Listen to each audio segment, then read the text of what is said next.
नमस्कार दोस्तों, चलिए आपका study class education YouTube channel में आपका स्वागत है। आज के वीडियो में हम बात करेंगे सरकारी कर्मचारियों के लिए धमाकेदार वीडियो है। इस वीडियो में हम बात करेंगे 8 पे कमीशन के बारे में, यानी कि आठवां आयोग वेतन के बारे में। 8 CPS सैलरी कैलकुलेटर 34,560 से लेके 37,440 तक हो सकती है नई बेसिक सैलरी। केंद्रीय कर्मचारी के लिए है बड़ा अपडेट। 8 पे कमीशन का फोकस सिर्फ बेसिक सैलरी बल्कि वेतन की पूरी संरचना पर रहता है। यानी आने वाले समय में बेसिक पे, अलाउंस, पेंशन, ग्रेजुटी, पीएफ और TAHRA जैसे भत्तों का पूरा फ्रेमवर्क नए सिरे से तय किया होगा। केंद्रीय कर्मचारी के लिए 2026 अब सिर्फ कैलेंडर का नया साल नहीं बल्कि वेतन में सबसे बड़ी छलांग का साल माना जा रहा है। एल पे कमीशन का गठन हो चुका है और आयोग के काम भी शुरू कर दिया है। आने वाले कुछ महीने में इसकी सिफारिश में भी सामने आएगी, जो 50 लाख से ज़्यादा कर्मचारियों और 70 लाख से ज़्यादा पेंशन भोगियों की सैलरी स्ट्रक्चर को पूरी तरह बदल देगी। इस बीच सबसे बड़ा सवाल है कि आखिर नई बेसिक सैलरी कितनी होने वाली। सूत्रों की माने तो नई गणना में फिटमेंट फैक्ट्री को 1.92 से 2.08 के बीच माना जा रहा है और इसी रेंज से निकल कर आया है कि नया अनुमान कि न्यूनतम बेसिक पे 34,560 से लेके 37,440 के बीच हो सकती है। अब बात करते हैं कि एक पॉइंट ने नया आयोग क्या बदल सकता है, वेतन का नया ढांचा कैसा दिखेगा और आपका पैकेज कितना बढ़ जाएगा। 8 पे कमीशन में क्या बदलने वाला है। 8 पे कमीशन का फोकस सिर्फ बेसिक सैलरी पर नहीं बल्कि वेतन की पूरी संरचना पर रहता है। यानी आने वाले समय में बेसिक पे, अलाउंस, पेंशन, ग्रेजुटी, पीएफ और TAHR जैसे भत्तों का पूरा फ्रेमवर्क नए सिरे से तय होगा। आयोग ने अपनी स्टडी शुरू कर दी है और 7 CPS लागू होने के 10 साल बाद यह स्वाभाविक प्रक्रिया है कि वेतन संशोधन 2026 से लागू होगा। नई बेसिक सैलरी 34,560 से लेके 37,440 की रेंज सबसे वास्तविक। अब बात उस बिंदु की जिस पर सबसे ज़्यादा उत्सुकता होती है, मिनिमम बेसिक पे। 7th CPS में न्यूनतम बेसिक 18,000 तय हुई थी। 8 CPS में जो फिटमेंट फैक्ट्री चल रहा है वह 1.92 से 2.08 की रेंज में है।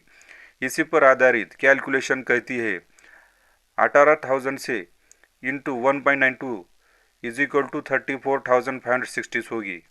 अगर 18,000 इंटू 2.08 से इज इक्वल टू 37,440 होगी। यानी न्यूनतम बेसिक पे इसी रेंज में रहने की सबसे मजबूत संभावना है। ये आंकड़े व्यवहारिक पिछले आयोग के पैटर्न में मेल खाते हैं। 8 पे कमीशन फिटमेंट फैक्ट्री महंगाई भत्ते का नया मैथमेटिशियन केंद्रीय कर्मचारी की होगी चांदी। जानी लेटेस्ट अपडेट। फिटमेंट फैक्ट्री से सैलरी किससे बढ़ती है। फिटमेंट फैक्ट्री वही गुणांक है जिससे पूरा वेतन ढांचा बदल जाता है। मान लीजिए किसी कर्मचारी की बेसिक सैलरी अभी 30,000 है। फिटमेंट 1.92 होने पर नई बेसिक सैलरी बन जाएगी 57,600। फिटमेंट अगर 2.08 होने पर नई बेसिक सैलरी बन जाएगी 62,400। जब बेसिक बदलता है तो सभी भत्तों में स्वचालित बढ़ोतरी होने लगती है। DA दोबारा 0% से शुरू होगा। HR नई बेसिक का प्रतिशत बनेगा और TA डबल DA नियमों के तहत आगे और बढ़ेगा। 7th और 8 पे कमीशन का सीधा फर्क है। अगर 6th कमीशन में अगर फिटमेंट 1.86 देखा जाए तो 18,000 होता है और 8 CPS में मिनिमम बेसिक सैलरी होगी 34,560 से लेके 37,440 होगा। DA 8 पे कमीशन लागू होती ही मीटर फिर से 0%। यह वेतन आयोग की सबसे पुरानी परंपरा है। जैसे ही नया पे कमीशन लागू होता है पूरा डियरनेस अलाउंस DA बेसिक में एडजस्ट हो जाता है और DA फिर से 0% से शुरू होता है। इसके बाद महंगाई के आंकड़े के आधार पर हर 6 महीने में इसे बढ़ाया जाता है। 8 CPS में भी वही फार्मूला लागू होगा। HR और DA पर सीधे असर। HRA स्ट्रक्चर बेसिक पे के 20% 18% और 9% के अनुपात में रहता है। XYZ सिटी के हिसाब से नई बेसिक पे के साथ एक सिटी में HR इस तरह दिखेगा।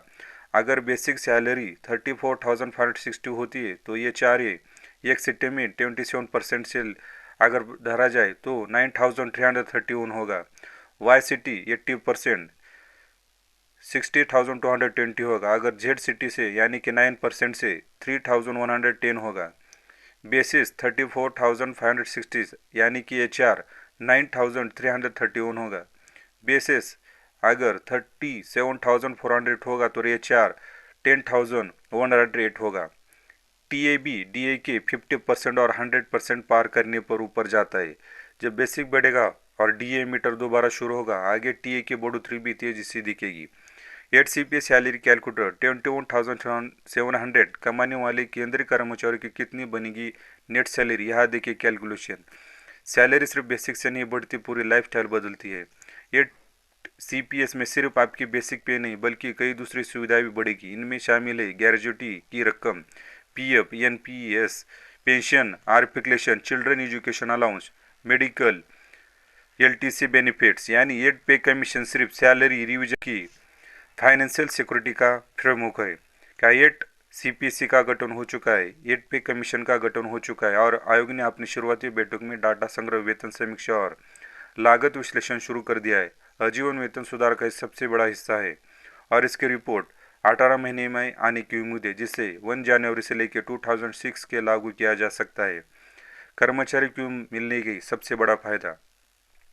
जो कर्मचारी अभी लेवल 6 तक है उनके लिए यह वेतन आयोग सबसे ज़्यादा फायदेमंद माना जा रहा है। इन लेवल्स में फिटमेंट फैक्ट्री का सीधा असर पैकेज पर पड़ता है। अलाउंसेस तेजी से बढ़ते। दूसरी तरफ वरिष्ठ कर्मचारियों को भी फायदा होगा, लेकिन निचले लेवल वाले कर्मचारियों की टेक होम सैलरी में सबसे ज़्यादा बदलाव आएगा। कॉन्क्लूशन, कमीशन सिर्फ एक वेतन संशोधन नहीं बल्कि केंद्र सरकार के लाखों कर्मचारियों की पूरी वेतन योजना बदलने वाला फैसला है। नया फिटमेंट फैक्ट्री 1.92 से 2.08 रखने की संभावना सबसे मजबूत है। इसी के आधार पर न्यूनतम बेसिक पे 34,560 से 37,440 के बीच पहुंचेगी। इसके बाद DHR, TA, PF, ग्रेजुएट से लेकर पेंशन तक सब कुछ नए हिसाब से तय होगा। अगर सब कुछ तय समय पर होता है तो जनवरी 2006 से सरकारी कर्मचारी की सैलरी स्लिप में एक नया दौर की शुरुआत होगी। फिटमेंट फैक्टर क्या होता है? यह वह गुणांक है जिससे पुरानी बेसिक सैलरी को नए बेसिक में बदल जाता है। वेतन आयोग कब लागू होता है? आमतौर पर 10 साल में एक नया वेतन आयोग लागू होता है। महंगाई भत्ता कैसे तय होता है? CPI इंडेक्स का और महंगाई दर के आधार पर साल में 2 बार डी जाता है। पे मैट्रिक्स क्या है? केंद्र सरकार के कर्मचारियों की सैलरी स्ट्रक्चर है जिसमें अलग अलग लेवल और इंडेक्स होते हैं। ग्रेजुएटी किस आधार पर मिलता है? बेसिक सैलरी पर सर्विस पीरियड आधार पर ग्रेजुएट तय होता है। यही आज की वीडियो में धमाकेदार जो न्यूज़ थी ये हम इस वीडियो में शेयर किया है। अगर आपको इसी तरह के नॉलेजेबल फायदेमंद वीडियो देखने तो इस चैनल को सब्सक्राइब कर लीजिए। धन्यवाद।